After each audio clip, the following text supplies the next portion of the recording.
Welcome to your YouTube channel Rajasthan GK by AI. आज हम राजस्थान की नदियों के उस सिस्टम की बात करेंगे जो अपना पानी बंगाल की खाड़ी तक पहुंचाता है। और इस पूरे सिस्टम की जो मुख्य नदी है, जो हीरो है, वो है चंबल। आज हम चंबल और उसके पूरे परिवार यानी उसकी सहायक नदियों के सफर को समझने की कोशिश करेंगे। बिल्कुल। ये सिर्फ एक नदी की कहानी नहीं है, ये उस पूरे इलाके की जीवन रेखा की कहानी है। हम इसके उद्गम यानी जहाँ से ये निकलती है वहाँ से शुरू करेंगे जी। और इसके पूरे रास्ते को देखेंगे कि ये कहाँ कहाँ से गुजरती है, इससे कौन सी नदियाँ मिलती हैं और आखिर में ये अपना सफ़र कहाँ ख़त्म करती है। तो चलिए सफर शुरू करते हैं। कहानी की शुरुआत होती कहाँ से है? चंबल नदी निकलती कहाँ से है? इसकी शुरुआत होती है मध्य प्रदेश से, राजस्थान से नहीं। अच्छा, मध्य प्रदेश से। हाँ, मध्य प्रदेश में इंदौर के पास एक जगह है महू।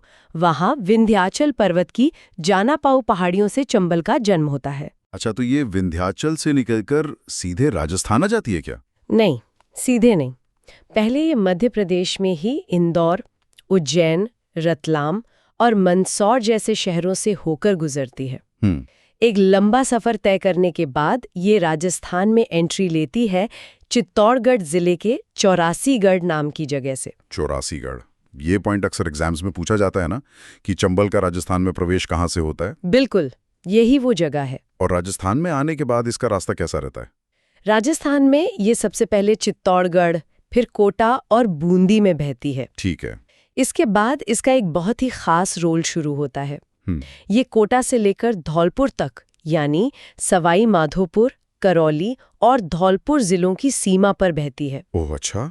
और एक तरह से राजस्थान और मध्य प्रदेश के बीच एक नेचुरल बाउंड्री बनाती है। ये सिर्फ राजस्थान के अंदर नहीं बल्कि राजस्थान और मध्य प्रदेश की सीमा पर भी बहती है। और इसका अंत कहाँ होता है? अपना ये लंबा सफर पूरा करने के बाद ये उत्तर प्रदेश में इटावा जिले के पास मुरादगंज नाम की जगह पर यमुना नदी में मिल जाती है। यमुना में? जी। तो चंबल यमुना की सहायक नदी है और यमुना आगे जाकर गंगा में मिलती है जी। और गंगा बंगाल की खाड़ी में। इस तरह चंबल का पानी बंगाल की खाड़ी तक पहुंचता है। चंबल का नाम तो चंबल है, लेकिन मैंने सुना है इसके और भी कई पुराने और दिलचस्प नाम हैं। हाँ बिल्कुल, इसका सबसे प्राचीन नाम है चर्मणवती। चर्मणवती। इसके अलावा क्योंकि ये साल भर बहती है, राजस्थान की कई दूसरी नदियों की तरह मौसमी नहीं है, इसलिए इसे नित्यवाहिनी, सदावाहिनी या बारहमासी भी कहते हैं। कामधेनु भी कहते हैं शायद। हाँ, इसके पानी की प्रचुरता के कारण इसे कामधेनु भी कहा गया है। और ये भी सुना है कि महाकवि कालिदास ने भी अपने महाकाव्य मेघदूत में इसका जिक्र किया है। ये बात तो इसे और भी खास बना देती है। बिल्कुल, इसे मालव गंगा के उपनाम से भी जाना जाता है। अच्छा, अब अगर इसकी लंबाई की बात करें तो ये राजस्थान की सबसे लंबी नदी है ना? हाँ, राजस्थान में बहने वाली ये सबसे लंबी नदी है। इसकी कुल लंबाई को लेकर अलग-अलग किताबों में थोड़े अलग आंकड़े मिलते हैं। क्या आंकड़े हैं? कहीं 966 किलोमीटर तो कहीं 1051 किलोमीटर लिखा मिलता है। लेकिन अगर हम सिर्फ राजस्थान के अंदर इसकी लंबाई की बात करें, हाँ, राजस्थान में कितनी है? वो लगभग 315 किलोमीटर है। और वो जो सीमा वाली बात आपने बताई थी राजस्थान और मध्य प्रदेश के बीच, वो कितनी लंबी है? वो सीमा करीब 241 किलोमीटर लंबी है। ये भारत में शायद सबसे लंबी अंतर्राज्यीय नदी सीमाओं में से एक है, जो 2 राज्यों के बीच बनती है। कमाल है, एक नदी पर इतने सारे तथ्य। अब जरा उस चीज पर आते हैं जिसने इस नदी के रूप को पूरी तरह बदल दिया, यानी इस पर बने बांध। सही कहा। चंबल पर कुल 4 बांध बने हैं, जो चंबल घाटी परियोजना का हिस्सा हैं। ये भारत की शुरुआती बहुउद्देशीय परियोजनाओं में से एक थी। इसका मकसद सिर्फ बिजली बनाना नहीं, बल्कि सिंचाई और पीने के पानी की व्यवस्था करना भी था। ठीक है। अगर हम नदी के बहाव की दिशा में चलें, यानी उद्गम से संगम की ओर, तो इन 4 बांधों का एक निश्चित क्रम है। अच्छा, एक क्रम में है ये। तो सबसे पहला बांध कौन सा आता है? सबसे पहला बांध मध्य प्रदेश में ही बना है, मंदसौर के भानपुरा गांव में। इसका नाम है गांधी सागर बांध। गांधी सागर बांध। जी। चंबल पर बना ये पहला और सबसे बड़ा बांध है पानी के भराव क्षमता के मामले में, और इससे 115 मेगावाट बिजली बनती है। गांधी सागर के बाद नदी राजस्थान में आ जाती है, तो दूसरा बांध राजस्थान में होगा? बिल्कुल। दूसरा बांध है राणा प्रताप सागर बांध, जो रावत भाटा, चित्तौड़गढ़ में है। अच्छा, रावत भाटा में। हाँ, ये बिजली उत्पादन में सबसे आगे है। इसकी क्षमता 172 मेगावाट है और एक और खास बात, भराव क्षमता की दृष्टि से ये राजस्थान का सबसे बड़ा बांध है। ये ध्यान रखने वाली बात है। और तीसरा बांध कोटा के पास बोरावास में है, जिसे जवाहर सागर बांध कहते हैं। इसे कोटा डैम भी कहा जाता है। कोटा डैम ये 99 मेगावाट बिजली बनाता है और ये एक पिकअप बांध है। एक मिनट, ये पिकअप बांध क्या होता है? अच्छा सवाल है। इसे ऐसे समझिए कि जब ऊपर वाला बांध यानी राणा प्रताप सागर से बिजली बनाने के लिए पानी छोड़ा जाता है, तो जवाहर सागर बांध उस छोड़े गए पानी को पकड़ लेता है या पिकअप कर लेता है। अच्छा। इससे बहाव कंट्रोल में रहता है और उस पानी का इस्तेमाल करके एक बार फिर से बिजली बनाई जाती है। ये पूरे सिस्टम की एफिशिएंसी को बढ़ा देता है। समझ गया, बहुत खूब। और चौथा और आखिरी बांध? चौथा है कोटा बैराज, जो कोटा शहर में है। इसकी सबसे खास बात यह है कि इसका मकसद बिजली बनाना बिल्कुल नहीं है। बिजली नहीं बनती इससे? नहीं, इसका एकमात्र उद्देश्य सिंचाई है। चंबल नदी पर बने सभी बांधों में ये फैलाव में सबसे बड़ा है। तो इससे सिंचाई कैसे होती है? नहरें निकाली गई हैं? हाँ, कोटा बैराज से सिंचाई के लिए 2 बड़ी नहरें निकाली गई हैं। एक नहर कोटा और बूंदी जिलों को पानी देती है और दूसरी नहर बारान जिले और मध्य प्रदेश के कुछ इलाकों को सिंचित करती है।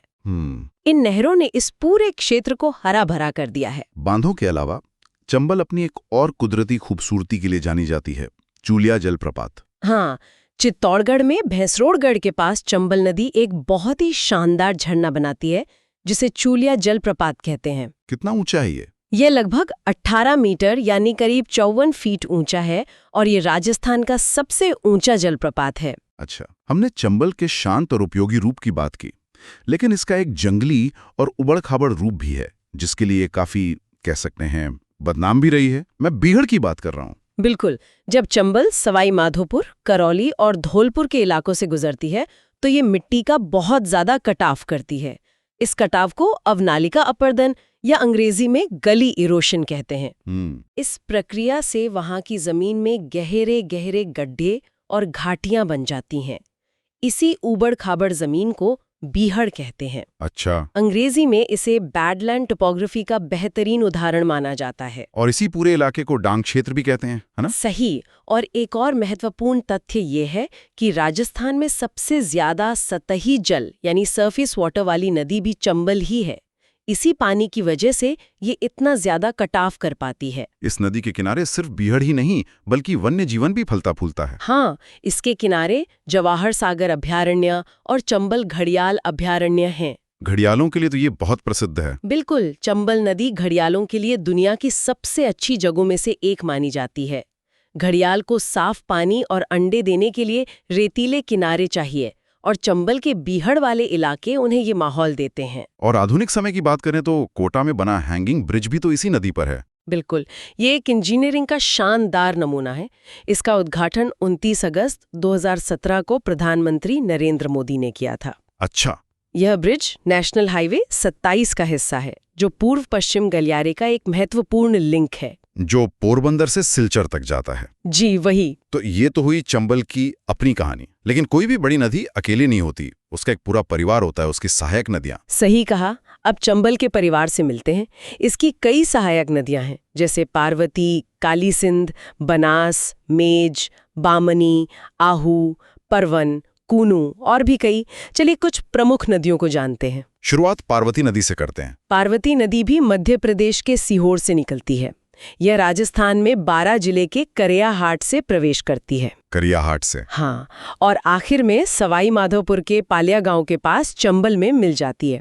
इसकी खास बात यह है कि यह भी चंबल की तरह राजस्थान और मध्य प्रदेश के बीच 2 बार सीमा बनाती है। अच्छा, ये भी 2 बार सीमा बनाती है। और कालीसिंध, ये भी एक बड़ा नाम है। कालीसिंध भी मध्य प्रदेश के देवास के पास बागली गांव की पहाड़ी से निकलती है। ये झालावाड़ के बिंदा गांव से राजस्थान में आती है। झालावाड़ से? जी। और कोटा के नानेरा नाम की जगह पर चंबल से मिल जाती है। कालीसिंध की भी अपनी सहायक नदियां हैं, जैसे परवन, आहू, निवाज और चंद्रभागा। अच्छा, तो ये गंभीरी नदी क्या चंबल की सहायक नदी है? कई बार इसमें कंफ्यूजन होता है। नहीं, और यहीं पर अक्सर कंफ्यूजन होता है। गंभीरी नदी करौली में सपोट्रा की पहाड़ियों से निकलती है और भरतपुर होते हुए उत्तर प्रदेश में मैनपुरी जिले में सीधे यमुना में मिलती है, चंबल में नहीं। मतलब ये सीधे यमुना में मिलती है। हाँ, ये यमुना की सहायक है। ठीक है। अब एक और बहुत प्रसिद्ध नदी की बात करते हैं, बाणगंगा। इसका नाम तो बहुत सुना है। बाणगंगा की कहानी बड़ी दिलचस्प है। यह जयपुर के पास बैराट की पहाड़ियों से निकलती है। बैराट से? जयपुर, दौसा और भरतपुर में बहकर उत्तर प्रदेश में आगरा के पास फतेहाबाद में यमुना में मिल जाती थी। मतलब अब नहीं मिलती। हाँ। अब इसका पानी यमुना तक नहीं पहुंच पाता। पानी की कमी के कारण ये भरतपुर के मैदानों में ही कहीं खो जाती है। अच्छा। इसीलिए इसे अब रुंडित नदी यानी ट्रंकेटेड रिवर भी कहते हैं। और क्योंकि अब ये समुद्र तक नहीं पहुंचती, तो इसे अंतः प्रवाही नदियों में भी गिना जाने लगा है। इसके नाम के पीछे भी तो कोई कहानी है। अर्जुन की गंगा कहते हैं इसे? बिल्कुल।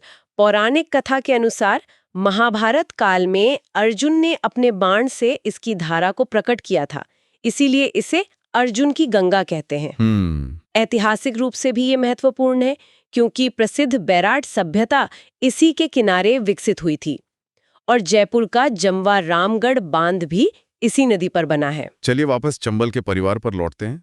काली सिंध की सहायक नदियों की बात हो रही थी, उसमें आहू नदी का जिक्र आया था। हाँ, आहू नदी मध्य प्रदेश के सुसनेर से निकलकर झालावाड़ के नंदपुर से राजस्थान में आती है।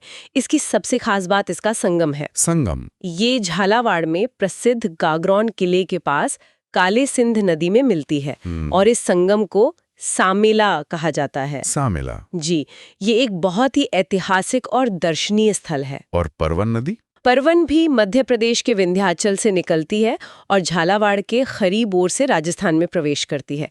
ये बारा में बहती है और रामगढ़ के पास काली सिंध में मिल जाती है। शेरगढ़ अभयारण्य इसी नदी के किनारे है शायद? बिल्कुल, बारा का प्रसिद्ध शेरगढ़ अभयारण्य इसी परवन नदी के किनारे है। मेज नदी के बारे में भी बताइए। मेज नदी भीलवाड़ा के बिजौलिया से निकलती है। बिजौलिया से? हाँ, ये भीलवाड़ा और बूंदी में बहकर बूंदी के लाखेरी के पास चंबल में मिल जाती है। इसका एक महत्वपूर्ण तथ्य ये है कि प्रसिद्ध भीमलथ जल प्रपात इसकी सहायक नदी मांगली पर बना हुआ है। बामनी या ब्राह्मणी नदी भी है? हाँ, बामनी नदी चित्तौड़गढ़ में बस्सी अभयारण्य की हरिपुरा गांव की पहाड़ियों से निकलती है, यानी ये राजस्थान से ही निकलती है। अच्छा। और ये भैंसरोडगढ़ के पास चंबल में मिल जाती है, उसी जगह के पास जहां चूलिया जलप्रपात है। इनके अलावा भी कुछ और छोटी छोटी नदियां हैं ना? हाँ, कई हैं। जैसे कूनू नदी मध्य प्रदेश के गुना से निकलती है। चाकण नदी बूंदी से निकलकर सवाई माधोपुर में चंबल से मिलती है। एक और है चंद्रभागा नदी, जो झालावाड़ से ही निकलती है और काली सिंध में मिलती है। इसका क्या महत्व है? इसका महत्व इसलिए है क्योंकि झालरा पाटन में हर साल कार्तिक पूर्णिमा पर इसके किनारे एक बहुत बड़ा मेला लगता है। तो ये है चंबल और उसकी सहायक नदियों का पूरा तंत्र। एक ऐसी नदी जो मध्य प्रदेश से शुरू होकर राजस्थान की जीवन रेखा बनकर उत्तर प्रदेश में यमुना से जा मिलती है।